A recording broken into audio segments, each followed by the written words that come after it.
tout le monde, ça me fait super plaisir de vous retrouver pour ce premier épisode de ma Prep Series, cette fois 2021. L'année passée, j'ai été forcée d'arrêter un peu comme tout le monde à cause du Covid. On croise les doigts pour que cette année ce soit enfin bon et qu'on puisse tous remonter sur scène. Cette année, cette préparation est un petit peu spéciale parce que pour ceux qui me suivent sur Instagram, vous avez pu voir que je me suis malheureusement cassé le pied en novembre 2020, donc il y a à peu près 4 mois et demi là. Et du coup ça m'a pas mal freiné dans mon off-season, forcément quand on se fait une grosse blessure avec immobilisation, donc j'ai eu 4 mois de plâtre, j'ai eu 2 opérations pour réparer mes métatarses et mon articulation que j'avais arrachée. Donc forcément ça m'a beaucoup ralenti dans mes entraînements, mais j'ai pas arrêté, j'ai essayé de continuer à entraîner mon haut du corps et à côté de ça, pour le bas du corps, j'étais avec mon meilleur ami, mon plâtre, qui me manque pas du tout. Je suis vachement contente d'en avoir terminé avec ça. Donc maintenant je suis enfin libre, j'ai mes 2 pieds et je vais pouvoir recommencer à m'entraîner normalement. Donc je me suis dit, pour me remettre tout de suite dans le bain, je vais tenter de me préparer pour monter sur scène cet été, autour de juillet, août ou septembre. Je me donne pas de vraie deadline, j'en ai quelques-unes en tête, mais je suis pas fixée dessus parce que justement je veux voir comment se passe la récupération de la mobilité de ma cheville, de mon pied. Je veux voir comment mon corps réagit à une sèche avec ça en plus sur le dos. Et du coup je me donne pas une deadline vraiment fixe pour monter sur scène, mais je me dis ce sera cet été forcément.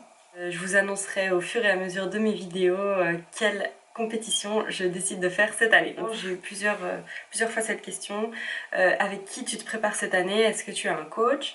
Donc cette année je me suis dit que je me lançais le challenge parce que ça fait déjà l'année passée j'hésitais à me préparer toute seule, puis je me suis dit non, je me fais pas assez confiance, je serais trop morte, je vais pas arriver à me préparer toute seule. Mais cette année, avec tout ce qui m'est arrivé, je me suis dit pourquoi pas essayer de me préparer moi-même, quitte après à demander un petit coup de main à un coach sur la fin ou si vraiment c'est nécessaire, mais je me sens capable cette année de me lancer dans le challenge, de me préparer toute seule pour cette compétition. Et on m'a aussi demandé ce que j'allais faire, si je m'écrivais un meal plan ou si je faisais, comme je travaille avec mes clientes, l'alimentation flexible.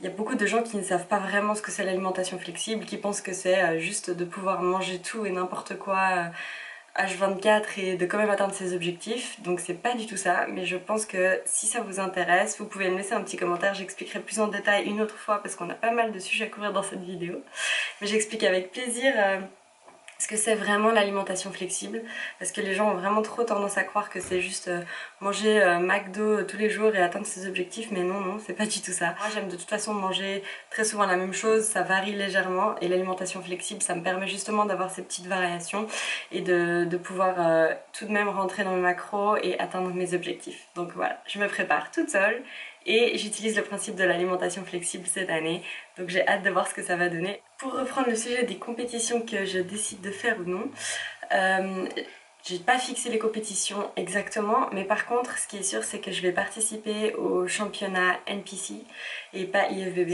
En fait ces deux différences de championnat sont légères, mais il y a un des championnats qui nous permet, si on veut, donc c'est le championnat Pro League NPC, qui nous permet d'atteindre un jour éventuellement l'Olympia. Tandis que le championnat IFBB, c'est pas du tout ça, c'est des compétitions un petit peu différentes et il n'y a pas de recours pour aller à l'Olympia si on atteint un jour, à force de travail, ce niveau suffisant pour atteindre l'Olympia. Donc moi je choisis de faire NPC parce que le posing me plaît davantage vraiment, et je trouve beaucoup plus intéressant leur politique concernant les athlètes, c'est-à-dire que chaque athlète peut demander un feedback au juge après de passer sur scène pour savoir ce qu'il doit améliorer ou non. En IFBB ça se fait beaucoup moins de donner des feedbacks aux athlètes, même si c'est sûrement pas subjectif, ils ont sûrement des raisons de faire des classements comme ils le font, mais comme nous en tant qu'athlète on n'a pas forcément le droit d'avoir leur feedback, en IFBB on se rend du coup pas du tout compte ou moins compte de ce que les juges voudraient qu'on améliore ou non.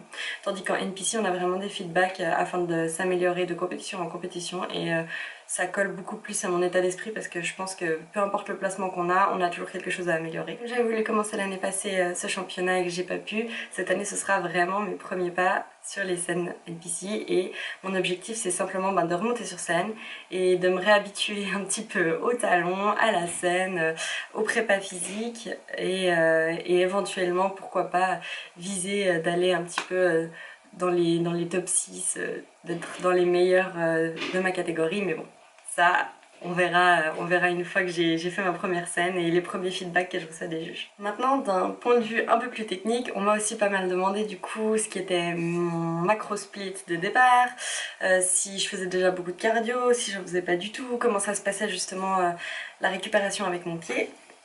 Donc de ce point de vue là c'est vrai que je pars, j'étais pas très haut en calories parce que malheureusement du coup dû à mon pied et au fait que maintenant mon travail de coach se passe principalement en ligne parce que Covid et que les salles sont fermées, j'ai très peu d'activités extra, donc on appelle NEAT, les activités physiques en dehors de son propre entraînement, tout ce qui n'est pas un entraînement prévu, donc aller marcher dehors, promener son chien, éventuellement les activités physiques qu'on doit faire à cause du travail, ce genre de choses.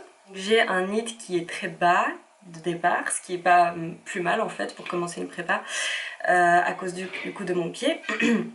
Maintenant que j'ai récupéré, donc je pars avec un NEAT qui équivaut à, je vais monter à cheval entre 3 et 4 fois par semaine et le reste du temps je promène mon chien, donc en termes de pas que je fais moi-même, je suis autour des 3-4 000 pas, donc c'est assez bas. Je suis très contente de commencer assez bas parce que comme ça va être plus facile d'augmenter mes dépenses caloriques. Et puis j'ai le cheval 3 à 4 fois par semaine, ce qui fait quand même aussi une bonne activité physique sachant qu'on est en sèche. Mon macro split de début de sèche, il est déjà assez bas aussi. Donc je suis à 1700 calories actuellement. Si vraiment les macros vous intéressent, je vous les mets en dessous.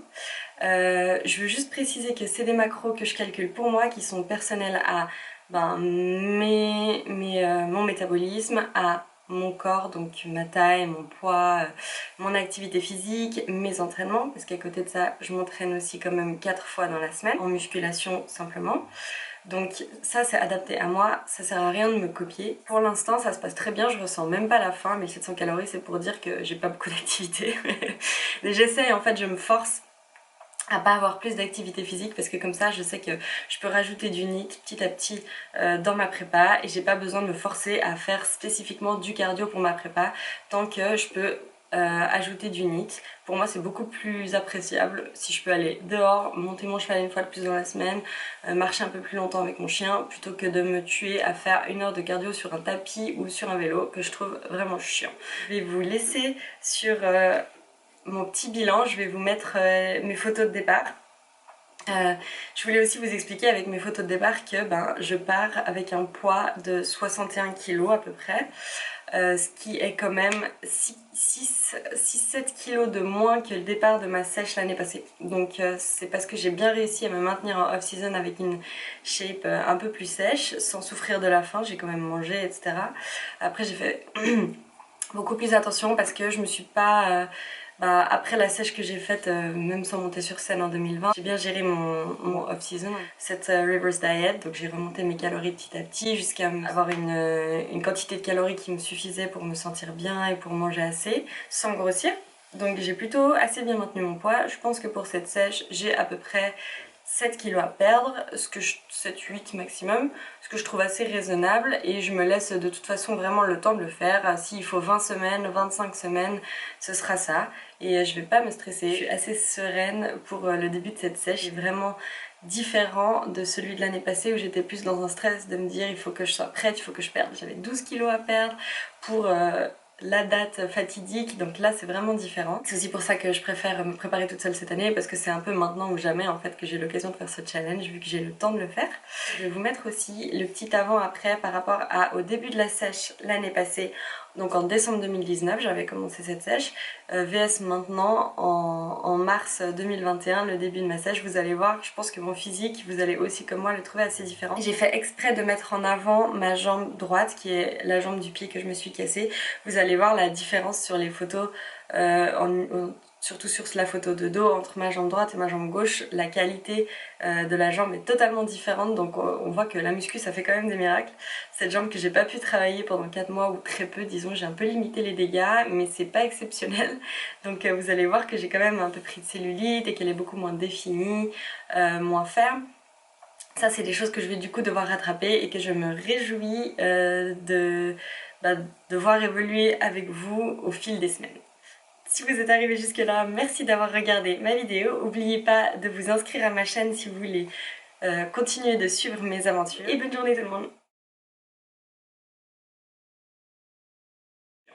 Donc pour toutes celles qui ont envie de perdre du poids, moi je vous conseille plutôt, si vraiment vous voulez ajouter du cardio à vos entraînements de musculation, d'aller marcher à l'extérieur, quitte à faire plus longtemps. C'est toujours beaucoup plus sympa une balade au bord du lac que de se tuer sur son tapis de cardio en se tenant si possible en arrière. Non, celles qui me connaissent savent très bien qu'on fait pas ça. Mais dans le sens, c'est vraiment chiant le cardio à l'intérieur, surtout maintenant que les fits sont fermés, c'est souvent plus possible de le faire, ou alors seulement si on achète son propre vélo d'appartement, son propre tapis d'appartement qui prend de la place et qu'on se mette d'accord, c'est trop moche dans la déco. Donc autant aller marcher dehors.